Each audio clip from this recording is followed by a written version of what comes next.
Ok. Bueno, pues buenas tardes a todas y todos. Bienvenidos a esta sesión de charla con expertos.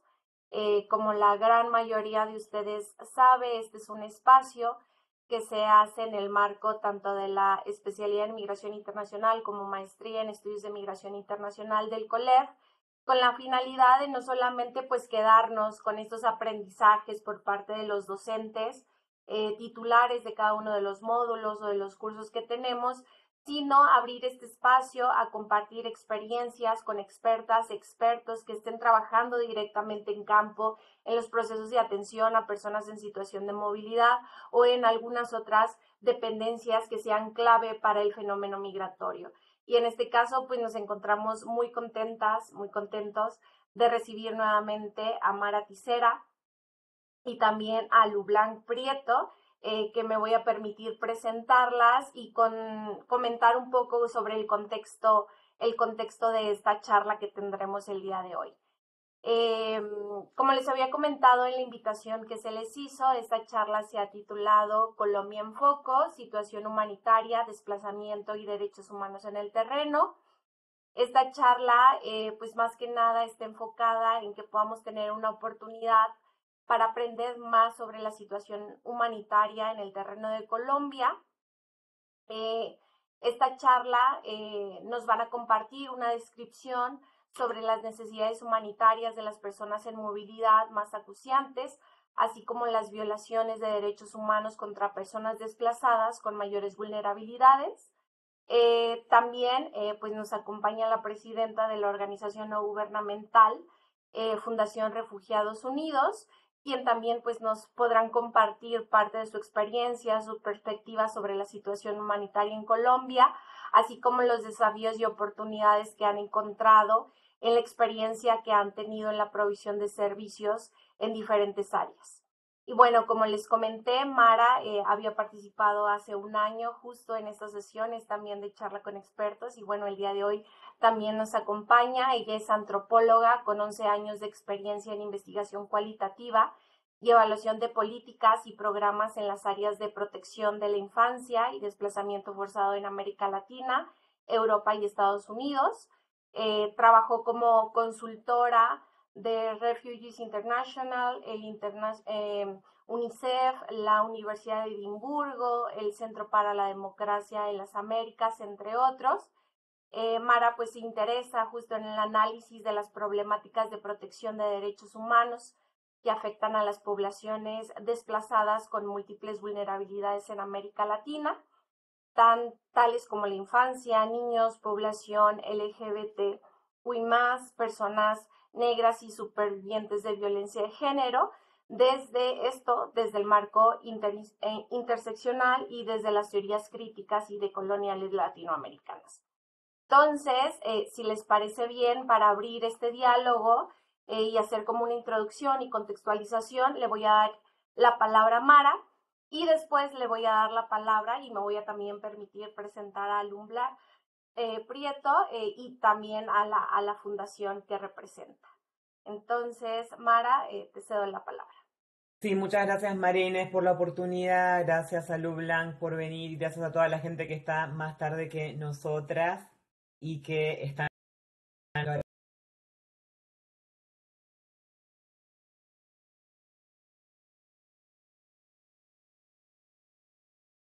Creo que se cortó el audio. Lublanc, ¿tú le escuchas? No, yo no la escucho. Yo creo que Oh, se cortó el audio. sí, sí. Los problemas técnicos que nunca faltan en estas sesiones. Entonces vamos a ver si recuperamos a Mara. Eh,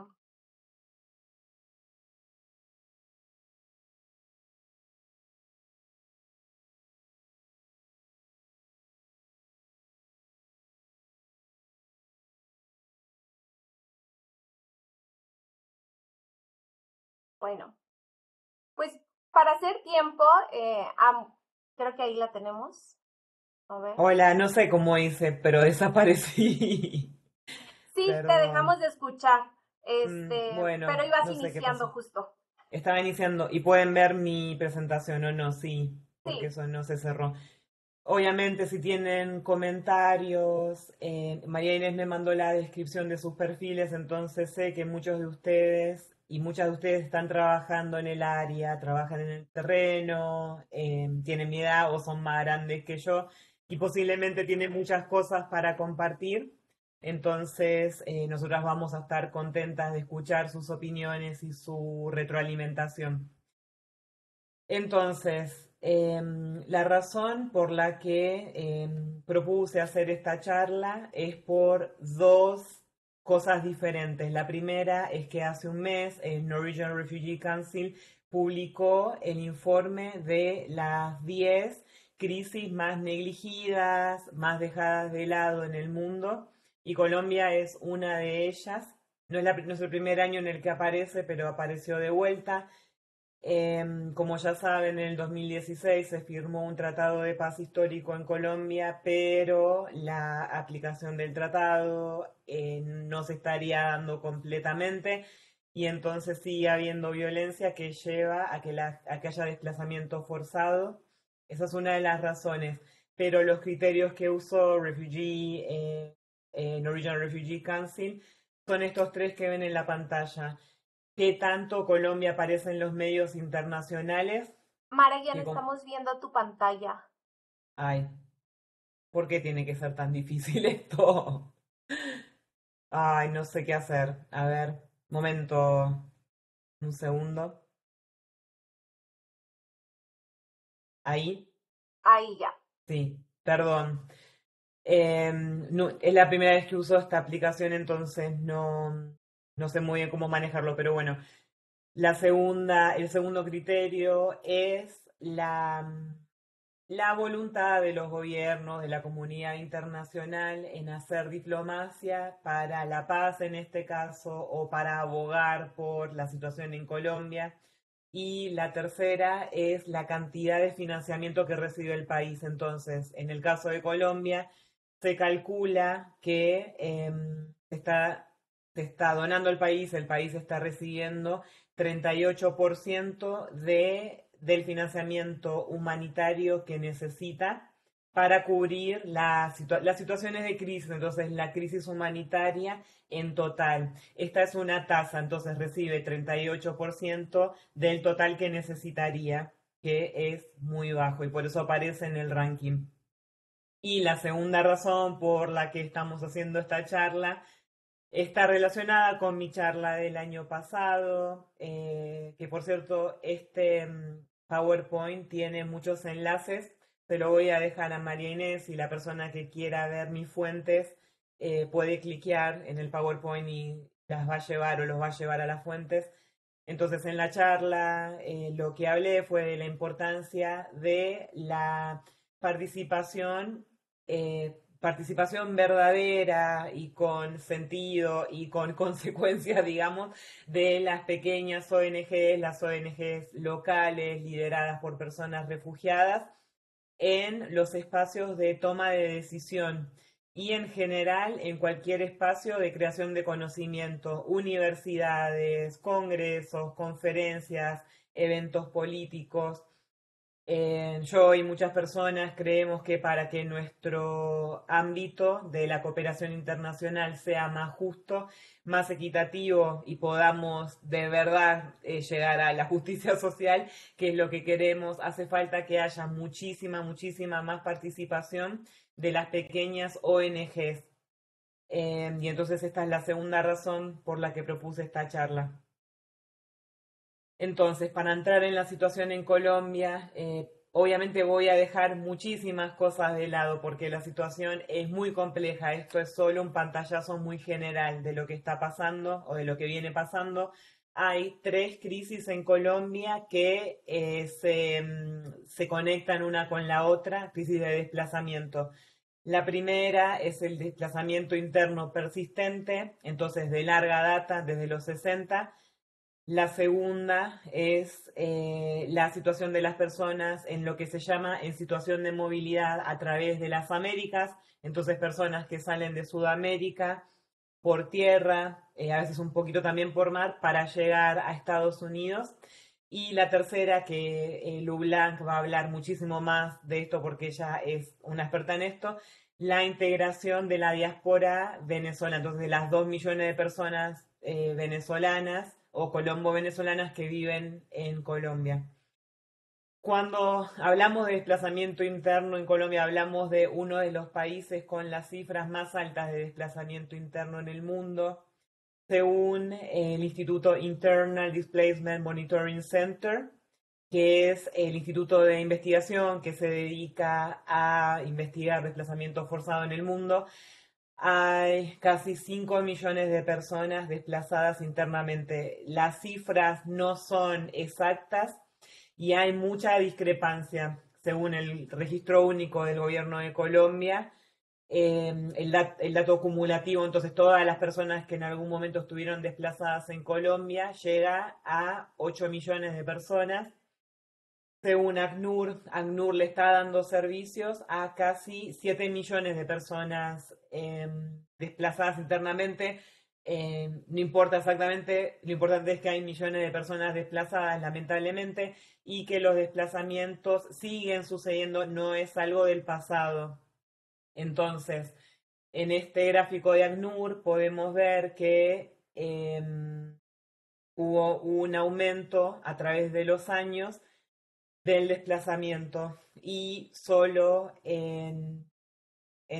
digamos, en años anteriores las cifras eran mucho más altas, pero igual, a pesar de que se firmó un tratado de paz en el 2016, esto es lo que está tratando de mostrar el gráfico, en el 2017 hasta el 2022 siguió habiendo desplazamiento forzado en masa y las cifras son ascendentes en vez de ser descendentes, que es lo que uno o una esperaría. En el 2022 hubo 161 desplazamientos de gran escala, o sea, cientos de personas desplazadas en cada evento de desplazamiento. En total, en el 2022, en este periodo, entonces enero, noviembre del 2022, hubo 61.000 personas desplazadas.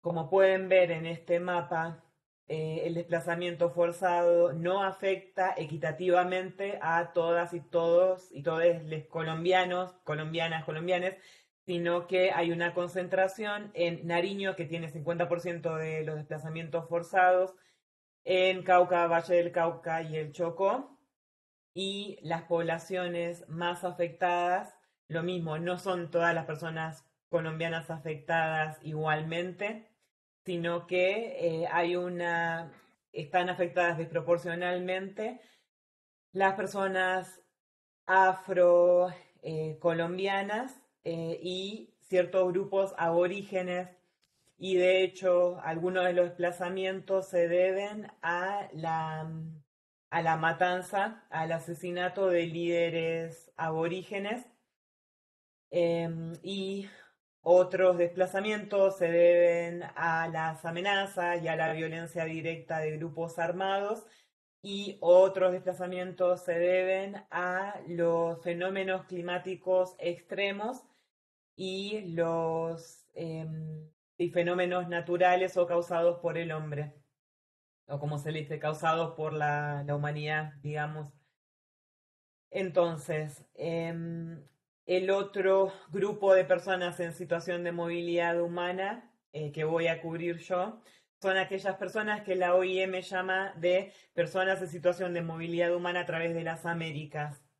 Estas son personas latinoamericanas o no. Hay muchas personas extracontinentales de la India, Bangladesh, Pakistán, China, de todos lados, la verdad, África subsahariana, que entran por Brasil, porque Brasil es generoso, es un país generoso con sus visas, entonces consiguen una visa para Afganistán, también es otro país, consiguen una visa para entrar por Brasil, cruzan Brasil, después Colombia, bueno, Venezuela, Colombia, etcétera. Los caminos son diferentes, pero bueno, lo importante es que van por tierra para tratar de llegar a Estados Unidos. Y también, obviamente, tenemos personas latinoamericanas. Una de las mediciones que se usa para saber cuánta gente está en movimiento a través de las Américas es cuántas personas cruzan el tapón del Darién. Este es un gráfico que corresponde a 2022. Entonces, 2021, 2022 y lo que iba de 2023 hasta febrero vendría a ser. Se calculaba, ahora Estados Unidos está implementando unas medidas de control junto con Panamá y Colombia, pero se calculaba que si todo seguía así como estaba en el 2023, iban a cruzar 400.000 personas por el tapón del Darién. Entonces, y los números anteriores están alrededor de 50.000 personas. Entonces podemos calcular que son estas cientos de miles de personas en movimiento, en situación de movilidad humana a través de las Américas. Y también en Colombia, y obviamente hay grupos con necesidades especiales, que son muy diversas, grupos humanos muy diversos.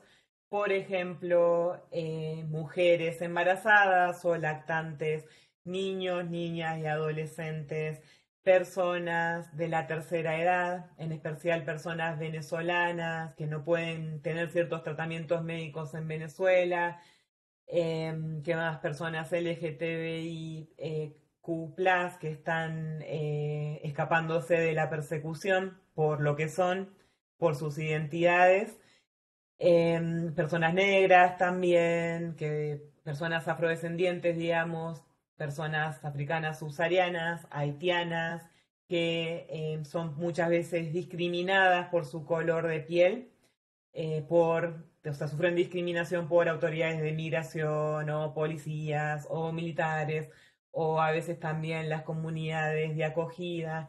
Entonces hay muchos grupos muy diversos que tienen necesidades de protección muy especiales. Finalmente, toda nuestra región, no solo Colombia, este es un meme, me gustan mucho los memes, soy argentina, así que me gustan los memes, este es uno de los memes más graciosos que vi. Entonces, la influencia de la política regional migratoria de Estados Unidos en Colombia y en todos nuestros países es muy fuerte, en algunos países más que en otros, pero en este caso, desde que empezó el año, el gobierno de Estados Unidos está implementando muchas medidas de disuasión, lo que en inglés se dice deterrence, que significa no solo detener a las personas una vez que llegan a la frontera y no solo militarizar su propia frontera, la frontera entre Estados Unidos y México, como ustedes ya saben, las personas que están en Tijuana, sino también implementar puntos de control en otros países latinoamericanos para que sea mucho más difícil a las personas seguir camino, a las personas en movimiento a través de las Américas seguir camino, y para disuadir a las personas de emprender los viajes, entonces de emprender el trayecto migratorio. No voy a hablar de esto porque estamos acá hasta mañana, pero sí les recomiendo que vean esta charla lejos de la seguridad de todas, de Alianza Américas y todas estas organizaciones muy prestigiosas en Estados Unidos, en la que un abogado de una organización que se llama CGRS, que está acá en San Francisco, explica cómo es la situación en Colombia y por qué Colombia no puede ser considerado como un país seguro para atender las necesidades de muchas de estas poblaciones en movilidad humana a través de las Américas. Entonces les recomiendo que vean la charla.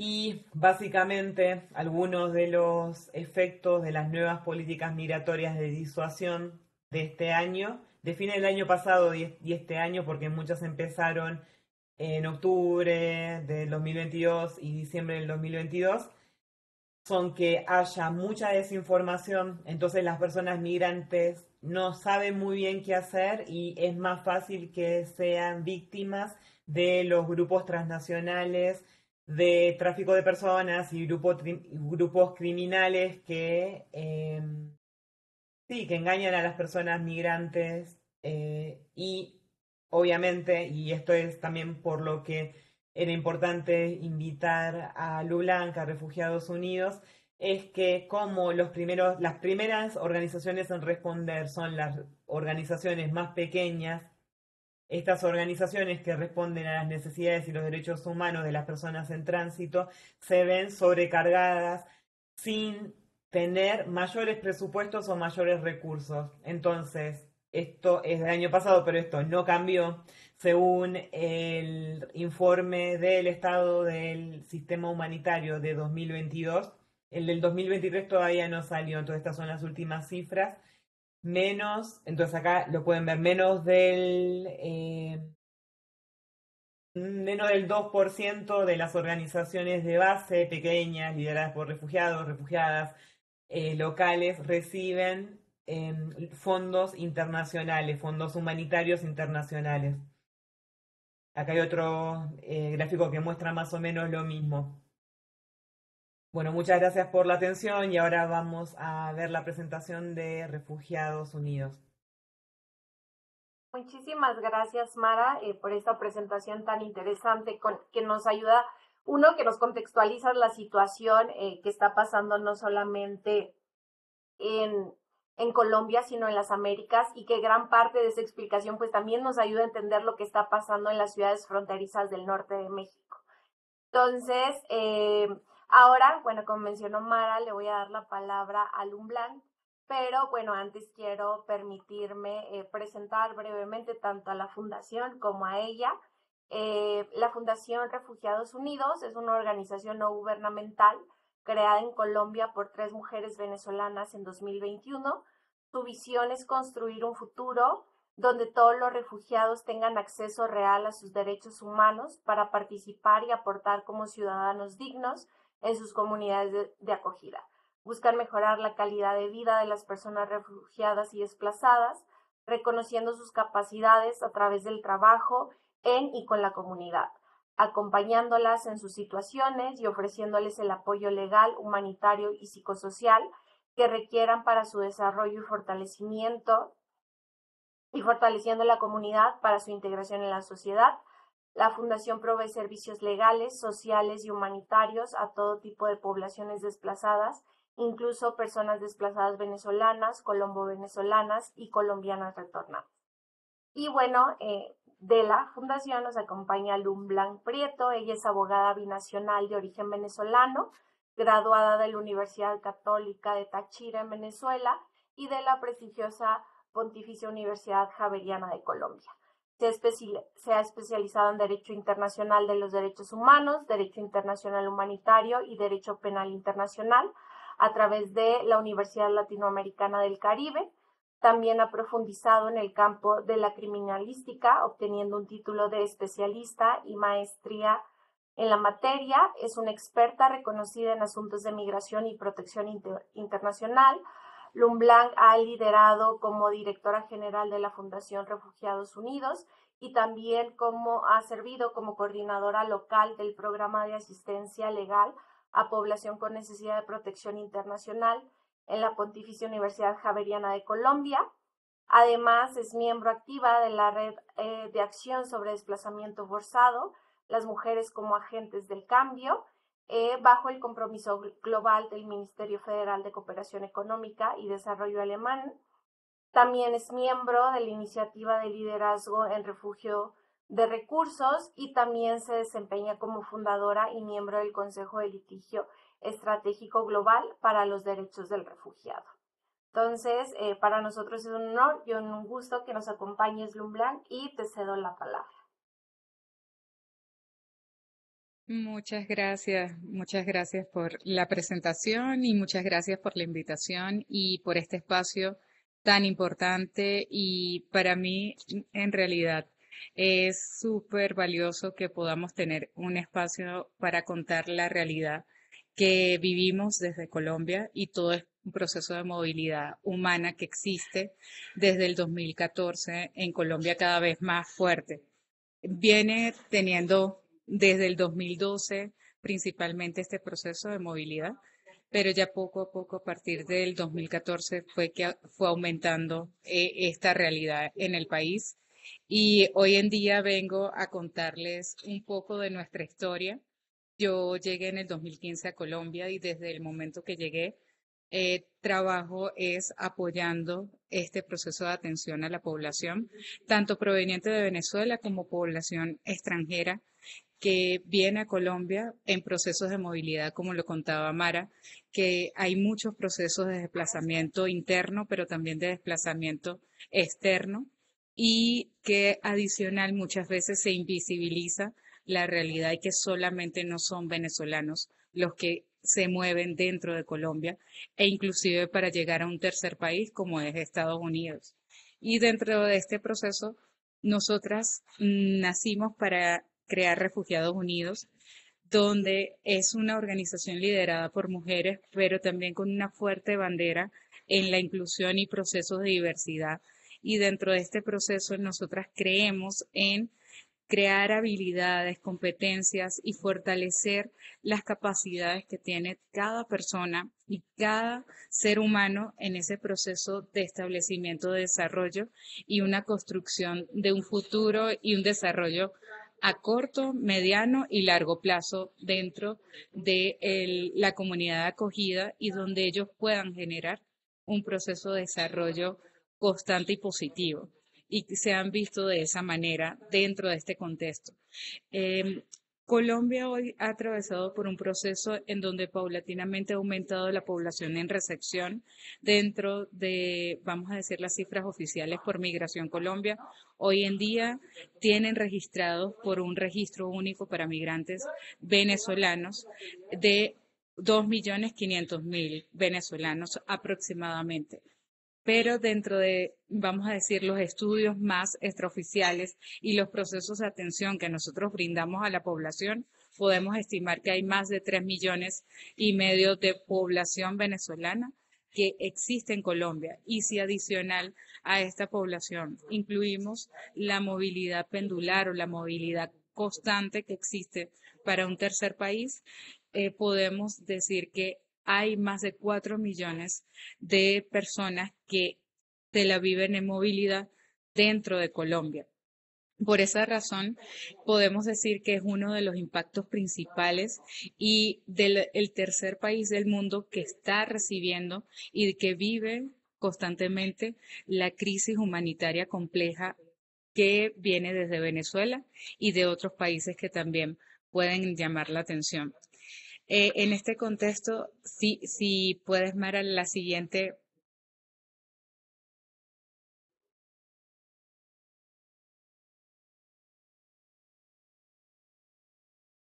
Mara, no sé si puedan ver la siguiente Eh, diapositiva. ¿Hasta Disculpa, dónde bajo? eh, Perdón. no, tranquila, es Entonces, ¿quiénes somos? ajá, ¿quiénes somos? Ya lo dije, si quieres puede ser la Ah, ok, siguiente. perdón. Tranquila. Entonces, ¿el equipo está bien? Eh, yo creo que no se está viendo, Ajá, no. porque se está Mm, Seguimos viendo viendo solamente el la inicio. diapositiva uno. Sí. uy, no, es rarísimo esto. Bueno, voy a compartirlo de vuelta. Tranquilos, de Entonces, todas maneras, ahí, así yo sigo un poquito, si quieres, después vamos la parte de los principios y después vienen las líneas estratégicas. Si quieres, vamos y nos ubicamos en las líneas estratégicas. En la, yo lo estoy moviendo, solo que si ustedes no ven no la... vemos. Sí, no sé muy bien qué hacer Igual, más. no hay problema. Perdón, Si sí, quieren, más que sigo. esto, no sé muy bien. A ver, no me agrada Blue Jeans. A ver, ahora No, no sé si lo pueden ver. no estamos viendo. Tampoco, No. sí. No, no sé qué hacer, Bueno, la no verdad, hay problema, perdón. no, Mm, tranquila, tranquila. Les comento, con base a este proceso que cada vez fue una necesidad que fue cambiando, porque inicialmente la necesidad principal era asistencia humanitaria de emergencia. En ese momento, por la llegada precisamente de caminantes, que eran miles de personas que día a día salían desde el territorio venezolano en frontera de Cúcuta o fronteras cercanas a una gran extensión de frontera entre Venezuela y Colombia. La atención principal que, vamos a decir, de la sociedad civil, las organizaciones internacionales, adicional, que es importante destacar, que Colombia no estaba preparada para esta recepción de esta cantidad de población. El país estaba acostumbrado a expulsar población y a que hubiese mucha más movilidad fuera de Colombia, pero dentro de Colombia, en una movilidad tan grande, no habían políticas públicas específicas para este proceso y se empezó a mover precisamente la sociedad civil para una atención de urgencia, una atención inmediata, y así fue como surgimos muchos movimientos de sociedad civil para poder atender a la población y ayudar a la institucionalidad en este proceso. Y en este mismo proceso empezamos a levantar la voz donde proponíamos dentro de procesos de incidencia o mesas de trabajo o procesos en donde pudiesen tomar en consideración cambios de políticas públicas reales y de emergencia para que pudiesen atender a la población. En ese contexto, se dan varios procesos de resoluciones, decretos, en donde establecen, vamos a decir, una normativa extraordinaria para regularización extraordinaria de población proveniente de Venezuela, que inicia con el permiso especial de permanencia y hoy en día se convirtió en el PPT, permiso por protección temporal. Y dentro de esto hubo vamos a decir, como una respuesta muy consona por parte de la institucionalidad de considerar a la población como migrantes, cuando la realidad, y por eso es que surgimos organizaciones como nosotros, que nos llamamos Refugiados Unidos, es precisamente para levantar la bandera de reconocer a la población que es víctima de desplazamientos forzados como refugiados y no como migrantes. Pero lamentablemente este es un contexto en donde esa visibilización fue muy difícil y ha sido muy compleja porque siempre tienen el nombre o siempre se determina o se caracteriza a la población como si fuese migrante y hubiesen salido del país por una decisión y pudiesen retornar a su país de origen sin considerar precisamente todas las dificultades y toda la crisis humanitaria compleja que vivía Venezuela o que vive hoy en día y sigue teniendo hoy en día. Y que era violencia generalizada, había tratos crueles e inhumanos, había persecución e inclusive, que es el principal contexto de salida de la población, es que había imposibilidad de acceso a derechos fundamentales y derechos básicos. No podías acceder a salud, no podías acceder a medios de vida, no podías acceder a alimentación dentro de este contexto. Por esa razón, Refugiados Unidos, cuando va partiendo de una ayuda humanitaria, nosotros no consideramos que ese es nuestro foco, a pesar que sí la brindamos. Nuestro foco principal es el proceso de establecer un desarrollo efectivo de la población dentro de la comunidad de acogida y para que ellos sean considerados como ciudadanos dentro de mismo Colombia y que ellos puedan ser considerados como una población positivamente aportante en el país. Por esta razón, Refugiados Unidos crea dos áreas principales, que es asistencia jurídica y empoderamiento legal, que es donde nosotros tenemos como un objetivo principal a nivel de atención holística con otra área que ya les voy a mencionar, que es desarrollo comunitario, una atención constante y dinámica en donde los ayudamos como una columna vertebral, que ellos tengan acceso a protección internacional, tengan acceso a regularización, tengan acceso a derechos fundamentales, tengan acceso a la justicia y puedan construir un proceso efectivo de integración a nivel de identificación y a nivel, vamos a decir, de desarrollo y de adaptación a nivel de la regularización dentro de Colombia. Y al mismo tiempo los empoderamos dentro de este proceso brindando talleres efectivos en donde nuestra promoción es generar comunidad y generar liderazgos y vocerías en las mismas comunidades para que sean replicadores de estos derechos y garantías que ellos tienen y cómo pueden acceder a estos derechos. Y esta misma comunidad sea parte de este proceso constructor y que ellos mismos puedan tener las herramientas para poder acceder a la justicia directamente.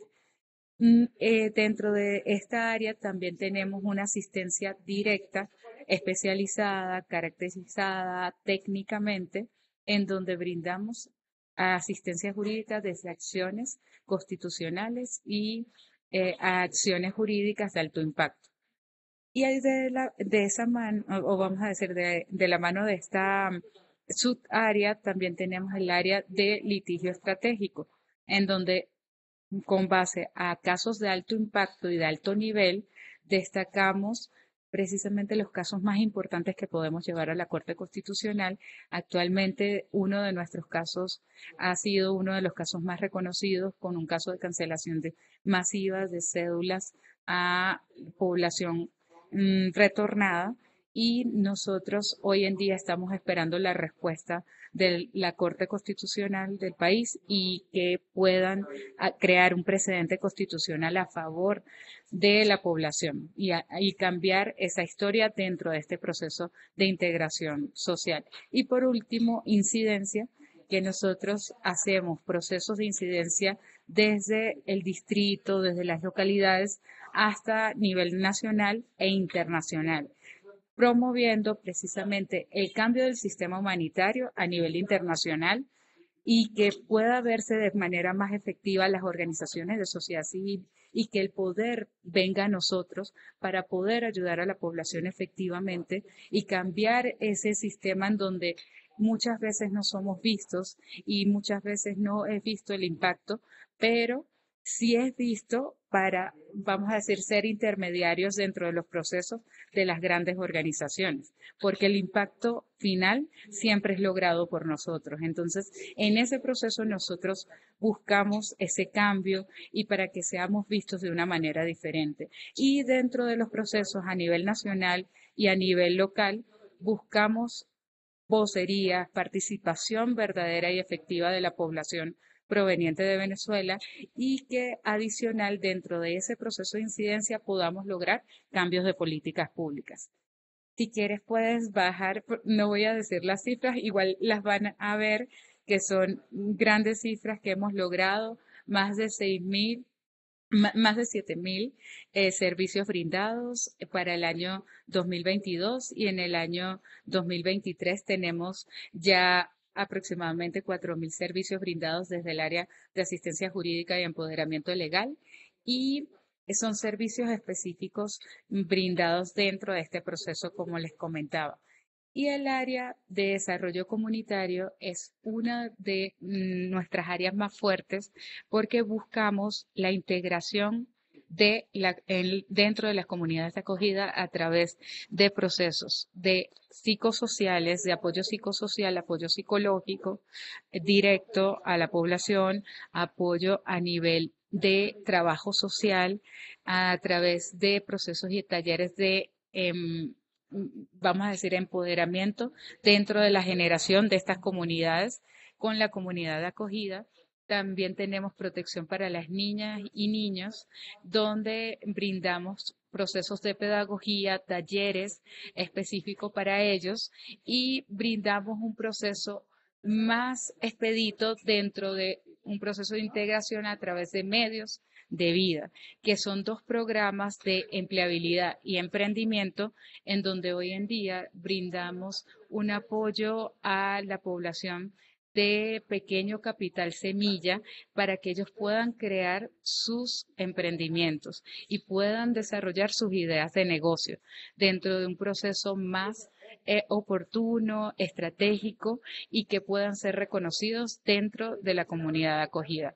Y lo segundo, a través de empleo que nosotros generamos dos líneas de trabajo, una para la población directamente, en donde les brindamos todo el acompañamiento para generar hojas de vida, perfiles específicos y que puedan conocer las realidades a nivel de vamos a decir, el contexto laboral de Colombia y puedan integrarse en ese sentido. Y al mismo tiempo, nosotros brindamos talleres y capacitación a empresas privadas para que acepten contratar a población extranjera y que puedan precisamente saber todas las formas jurídicas para poder realizarlo y de manera positiva puedan tener población extranjera dentro de las personas que laboran en sus empresas privadas. Este es el contexto general de lo que hoy en día hace Refugiados Unidos y solo quiero terminar o decir que Colombia ha sido toda una apuesta y ha sido un país muy abierto a recibir a la población, donde han creado procesos normativos y procesos de integración, pero vamos a decir que efectivamente todavía hace falta mucho más. Todavía hace falta también el apoyo internacional y el apoyo sobre todo de donantes para poder apoyar estos procesos, inclusive tomando en consideración principalmente a las organizaciones de sociedad civil, ya que nosotros iniciamos teniendo muy pocos recursos y tratando de ayudar a la mayor cantidad de personas. Y día a día tratamos de apostar por que nos puedan ver y que el impacto sea efectivo y que podamos ser reconocidos dentro de estos espacios que muchas veces no llegamos hasta ellos porque hay mucha burocracia o no creen en nosotros dentro de este proceso. Así que quedo súper abierta a cualquier consulta, cualquier inquietud que tengan y muchas gracias por el espacio.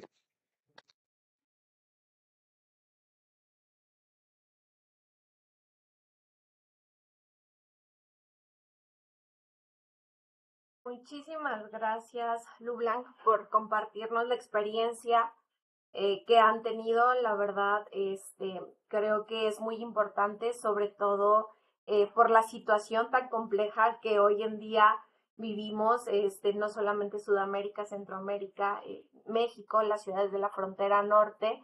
Y yo creo que sin duda estas experiencias y estos esfuerzos pueden servir justo como modelos que se pueden replicar en otros contextos, ¿no? Yo invitaría y dejaría el espacio por si alguien quiere realizar alguna pregunta, comentario, ya sea a Mara, a Lublanc. Tenemos todavía, nos quedan todavía algunos minutos de esta sesión, entonces pues el espacio está abierto, ya sea no solamente una pregunta, sino también algún comentario de experiencias que ustedes han tenido en campos de acción.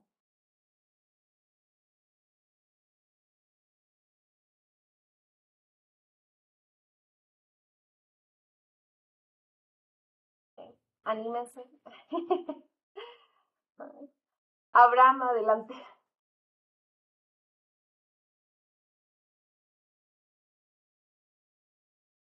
Hola, buenas tardes, ¿se escucha? Sí, Hola, buenas tardes. Bueno, yo tengo preguntas así muy concretas. La primera es, pues a 2 años de la implementación del Estatuto Temporal de Protección para Personas Venezolanas en Colombia, desde su trinchera, desde su área de trabajo, bueno, ¿qué balance hacen de este, digamos, programa en beneficio de las personas que se ven en la necesidad de dejar su país de origen? ¿Y qué vislumbran o qué opinión tienen acerca de esta idea de Estados Unidos a manera de externalizar su frontera de los centros de procesamiento para migrantes en Colombia? Gracias. gracias, Abraham.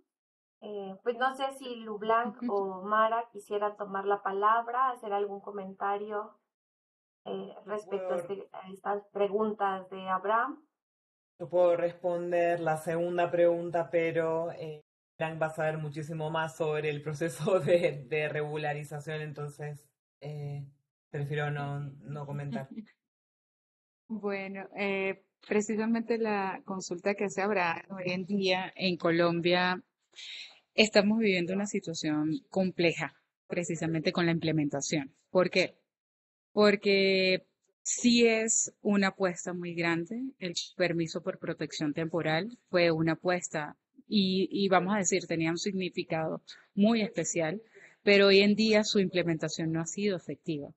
De estos 2.500.000 venezolanos que indican que se han inscrito, que realizaron el registro único para migrantes venezolanos, hoy en día se tiene una cifra de aproximadamente 800.000 que solo han recibido el documento y muchos de ellos lo han recibido con errores, con problemas en donde efectivamente no se ha hecho.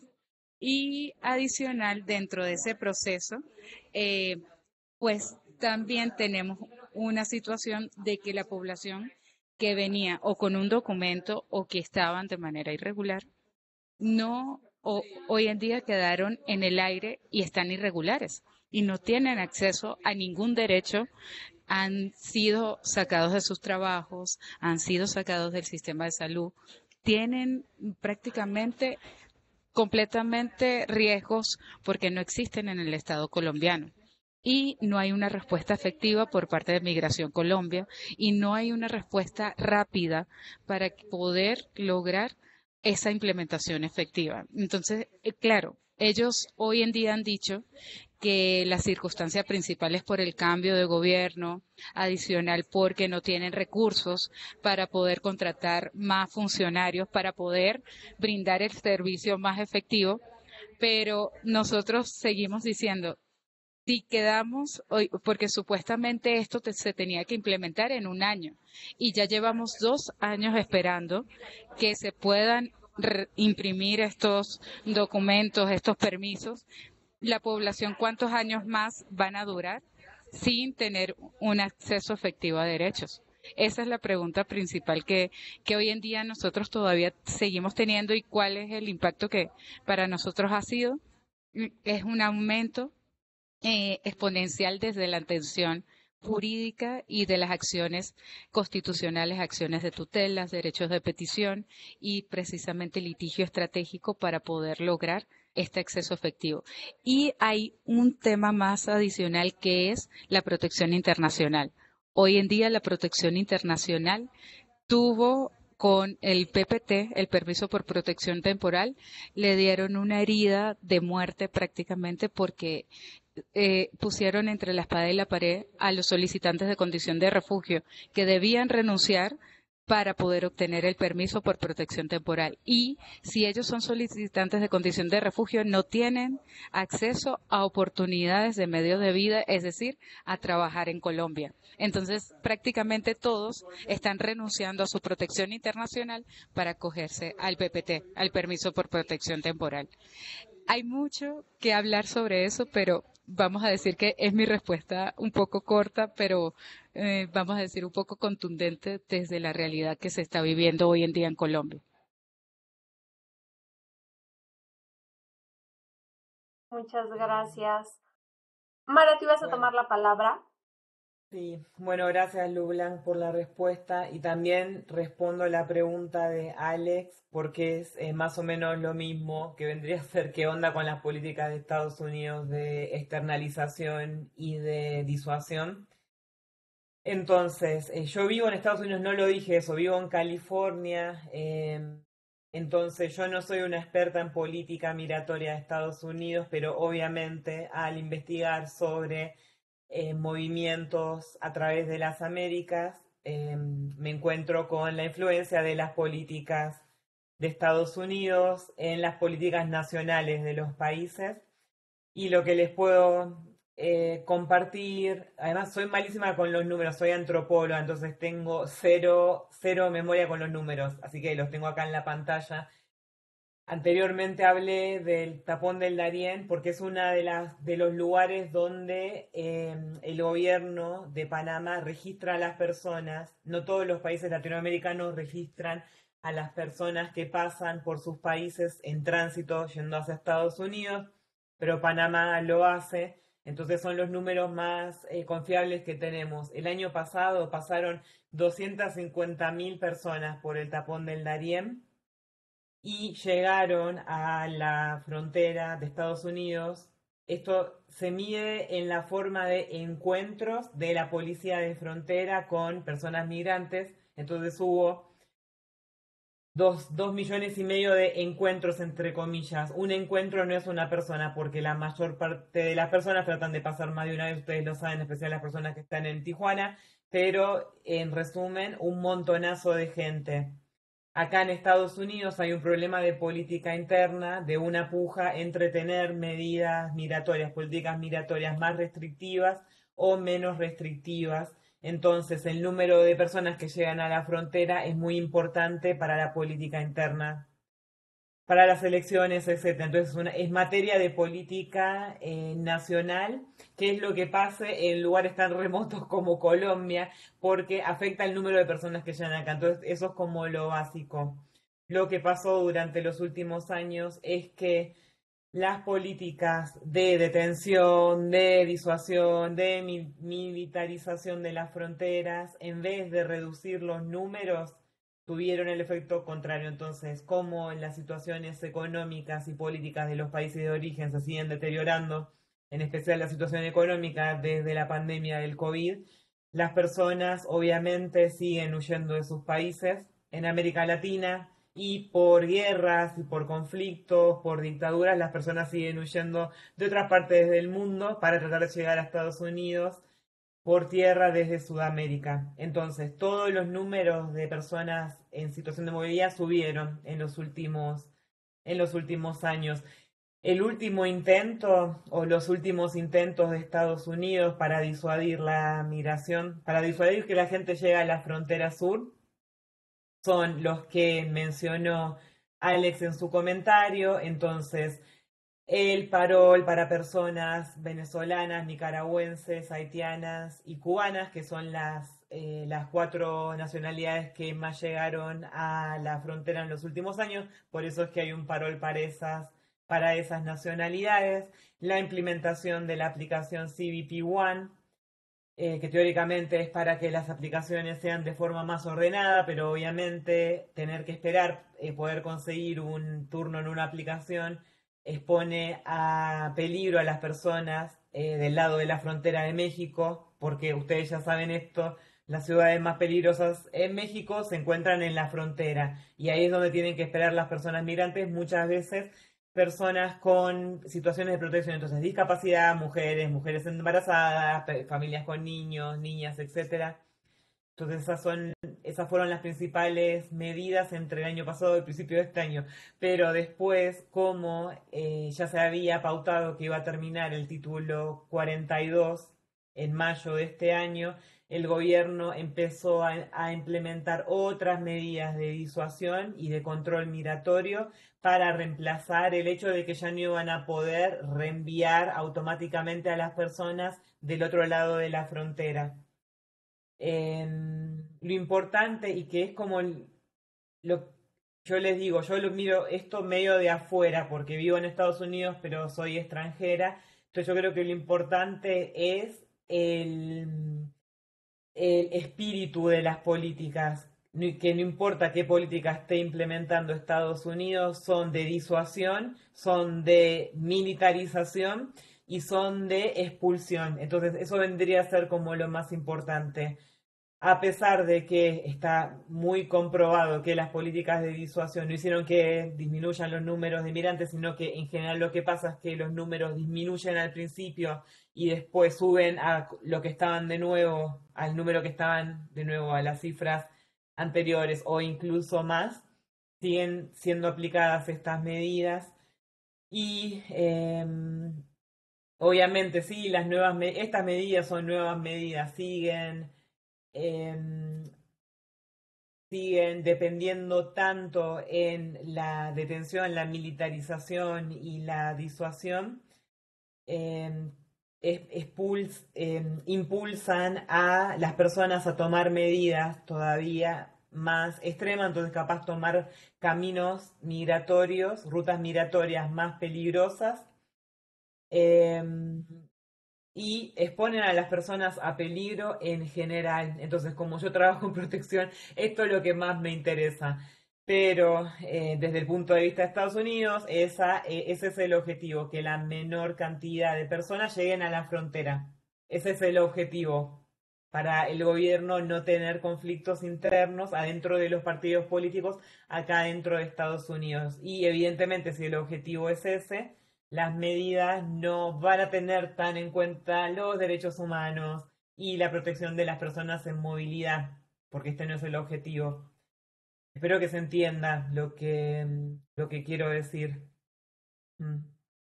Entonces, para mí, respuestas reales serían respuestas que tuvieran en cuenta la protección de los derechos humanos de las personas en situación de movilidad y que no las expusieran a más peligro. Ya se sabe que mueren miles de personas por año tratando de llegar a Estados Unidos desde Sudamérica, en especial en el tapón del Darién y en la frontera entre Estados Unidos y México. Idealmente, las políticas serían de protección, no de disuasión, ni de expulsión, ni de detención. Listo, eso. Mm. Más gracias, Mara. Este, igual, en algunas versiones o aplicaciones móviles, cuando se conectan de Blue Jeans, no ven el chat. Entonces, nada más como antecedente, voy a leer rápidamente el comentario de Alex, también por si ahorita Lublanc quiere comentar algo al respecto. Y también le daré la palabra a Roberto que quiere hacer una pregunta.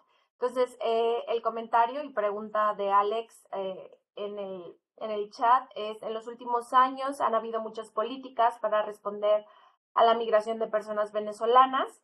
En América del Sur, el PPT de Colombia, la regularización de Ecuador.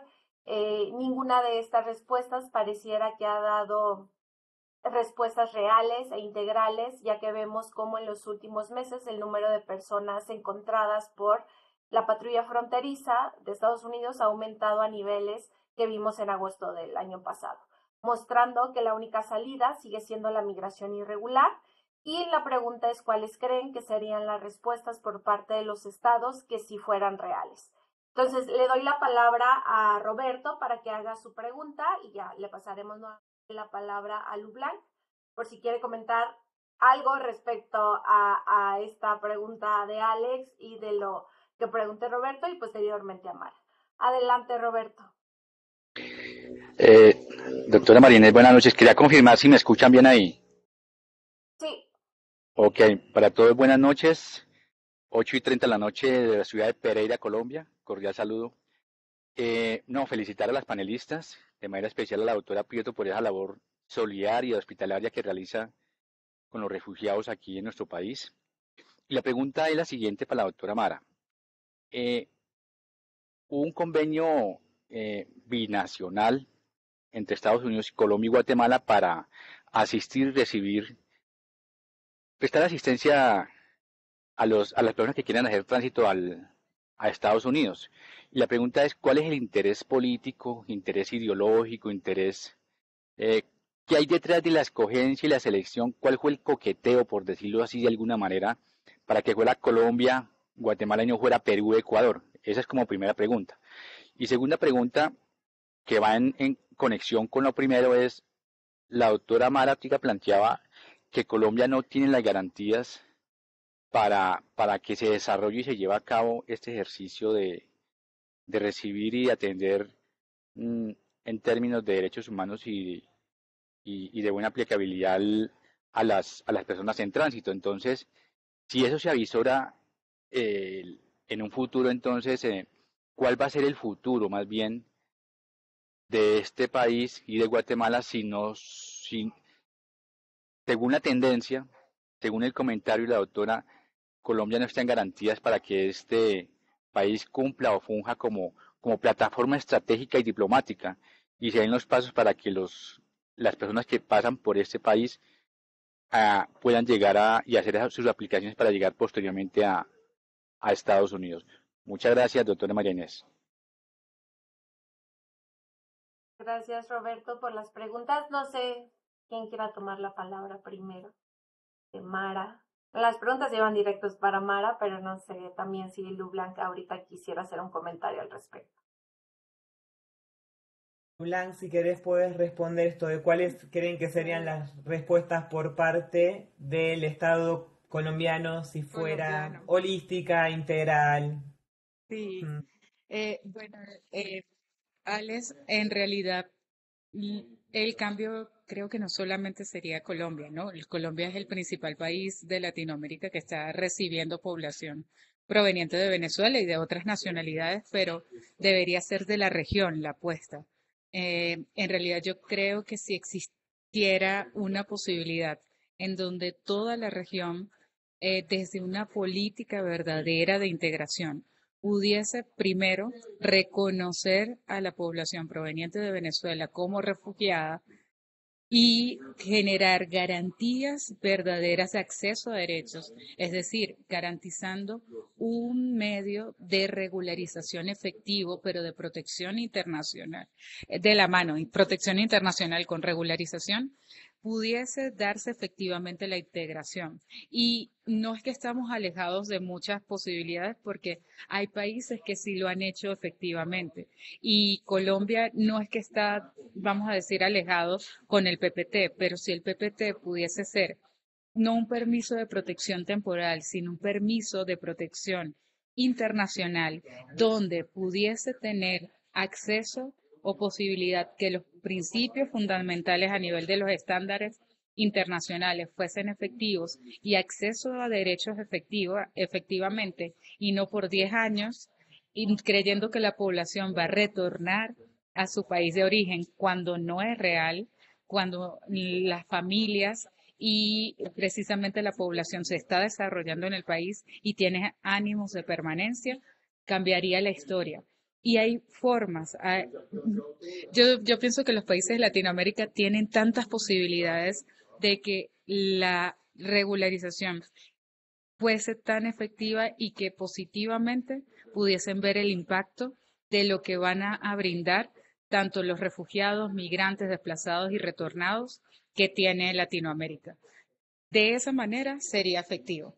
Lamentablemente el día de hoy hay una apuesta más por ver a la población como migrante y solamente brindar unos pequeños permisos temporales en donde inclusive lo dejan en el aire a que cualquier normativa, cualquier cambio de gobierno, cualquier situación puedan cambiar ese permiso y puedan dejar en el aire a la población que llega a Colombia o a otros países. Entonces, sí creería que si hay una política efectiva, pudiese cambiar la historia dentro de estos países.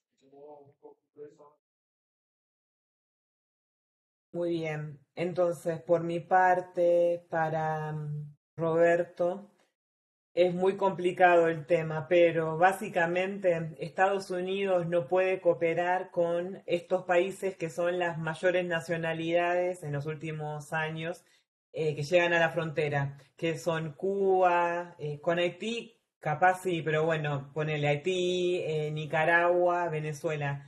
Nicaragua, Venezuela, Cuba, Estados Unidos obviamente ni tiene o malas relaciones diplomáticas o no tiene relaciones diplomáticas. Entonces sería imposible colaborar con estos países para address the root causes, como se dice acá en Estados Unidos. Entonces, hacer algo para eliminar las causas raíz por las que migran las personas. Entonces, este sería una de las dificultades que tiene Estados Unidos. Y el segundo, entonces si voy a enumerar, segunda razón para cooperar con Colombia es que Colombia es considerada como un ejemplo en la región, ¿viste? Yo llegué acá a Estados Unidos el año pasado y bueno, Duque hizo como una gira, Duque Tour, hablando en conferencias y qué sé yo, porque se quería presentar para ser el director de la OIM, no sé si se acuerdan, el año pasado. Entonces, él hizo como mucha propaganda del esquema de regularización para personas venezolanas, de las políticas de integración en general colombianas. Entonces, en Estados Unidos, Colombia tiene una muy buena llegada en lo que respecta a política migratoria, entonces sería la segunda. La tercera es que Estados Unidos, a través de tratados y de negociaciones, tanto multilaterales como la Declaración de Migración y Protección de Los Ángeles, como bilaterales, separados, viste, de forma separada, como dijiste vos, con Guatemala, con Colombia, con Panamá, con Costa Rica, hace diferentes tratados, como dije antes, de disuasión y de detención, de retener a las personas en movilidad en aquellos países. El problema es el siguiente. Personas que saben muchísimo más que yo soy de investigación para Colombia a distancia, pero bueno, las personas que trabajan ahí y también organismos internacionales denunciaron que Colombia muchas veces no es un país seguro para las personas en situación de tránsito. Hay denuncias de violencia, de eventos de violencia, violencia física, sexual en contra de migrantes, obviamente violencia por parte de grupos armados, que esto ya lo saben. No hay una infraestructura suficiente como para responder a el número de solicitudes de refugio, de asilo, que sería el que corresponde a todas estas personas que están en situación de tránsito en Colombia. Entonces, si bien, como dijo Lublanc varias veces, si bien Colombia viene armando su respuesta institucional en los últimos años de manera, la verdad, extraordinaria, no es suficiente para responder a todos estos cientos de miles de personas que pasan por Colombia en tránsito hacia Estados Unidos. Por barreras burocráticas, por falta de capacidad más bien institucional. Creo que esos son como los principales problemas. Yo recomendé una charla de alguien que sabe muchísimo más que yo. Por eso, porque yo también no conozco muy bien los procesos legales, no soy abogada, y algo que es muy importante en este caso es si Colombia tiene la capacidad institucional y burocrática de procesar tantas solicitudes de asilo o de protección internacional, que es lo que Estados Unidos esperaría que Colombia haga. Espero haber respondido a la pregunta. Si no, sí, capaz si hay otra pregunta en relación a esto la puedo responder. Bueno, de nada, gracias. Gracias, Mara. Pues no sé si alguien más quisiera hacer algún comentario, pregunta, ¿no? Yo tenía una pregunta muy breve. Era ¿de qué páginas Luc Blanc nos recomienda ver los datos que habla acerca de que son 3 millones de venezolanos, que no son los que están como en el gobierno de Colombia, para tenerlo como pues data, ¿no? Aparte de esto que se produce desde el gobierno. O sea, ¿qué organizaciones? Porque igual, por ejemplo, OIM y R4B también dicen como 2 millones, 2 millones 600, pero qué datas desde donde ya puede como uno consultarlo y tenerlo también como dentro de nuestras investigaciones. Muchas gracias. Gracias, Lady. Precisamente, Lady, por eso decía que es extraoficial, porque no existe ningún informe que lo pueda constatar, sino es prácticamente con base a la atención y las organizaciones de sociedad civil que trabajamos en red y que podemos entre nosotros estimar estos números o estas cifras, pero no existe un reporte formal que podamos tener. ¿Por qué? Porque el día de hoy es prácticamente imposible poder determinar un registro específico de la población que se encuentra en Colombia, porque existen muchos puntos de ingreso o acceso al país de manera irregular y existe mucha población dentro de Colombia que no tiene acceso a oportunidades de regularización. Entonces, por esa razón, inclusive se encuentran en lugares, como comentaba Mara, aquí existe el conflicto armado, existen, vamos a decir, muchos grupos armados y por esa razón en esos espacios ni siquiera puede llegar institucionalidad y muy poca sociedad civil por esas situaciones. Yo hace poco fui a Necoclí y fui a frontera con el Darién hace 2 semanas y es un proceso muy complejo y en realidad para que las organizaciones de sociedad civil, por ejemplo, es muy difícil estar hasta allá y poder entrar efectivamente y poder tener acceso porque hay mucha incidencia de grupos armados dentro de ese espacio. Entonces, lamentablemente, como te digo, no puedo darte unas cifras de un informe específicamente porque también todo es muy dificultoso para la sociedad civil hacerlo, efectivamente. Ni la academia hoy en día lo ha logrado hacer en Colombia.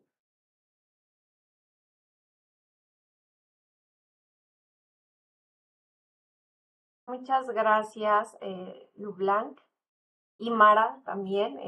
Yo creo que cerramos con esto la sesión. De verdad les agradezco muchísimo que hayan estado el día de hoy, que nos hayan acompañado, que hayan compartido parte de su trabajo, de sus experiencias para nosotros. Todos los que somos parte de los programas de especialidad y maestría en migración del COLEF, pues es muy valioso, ¿no? Regularmente estamos en la frontera y nuestra realidad es la migración México-Estados Unidos, pero creo que tener estas experiencias pues expande el conocimiento y expande conocer sobre todo otras realidades del fenómeno migratorio. Y bueno, como dice Abraham, ha sido de verdad una sesión muy enriquecedora. Y bueno, reitero el espacio del Colegio de la Frontera Norte. Cuando quieran volver, serán bienvenidas. Y también pues deseándoles una excelente ya noche a todas y todos, sobre todo a Lublanc y a Roberto, que ya están a punto de ser las 9 de la noche allá en Colombia. De verdad, muchísimas gracias a todas y todos, y también, bueno, los participantes de los programas que se dieron la oportunidad de conectarse el día de hoy a esta sesión. Sí, muchas gracias, María Inés, siempre muy amable, y gracias a todos y todas las estudiantes por participar, y a Lublanc también por estar acá a pesar del horario y compartir su extremadamente valiosa experiencia trabajando en Colombia. Y lo último que quería decir es que si quieren estar en contacto, voy a dejar mi mail acá. Yo también soy muy activa en LinkedIn y posteo así becas, no sé, trabajos, cosas. Si alguien necesita algo en algún momento, me puede escribir. Sí. Ok, perfecto. Pues muchísimas gracias a todas y todos y buenas noches. Buenas noches, gracias. Muchas Chao. gracias, buenas noches, hasta luego.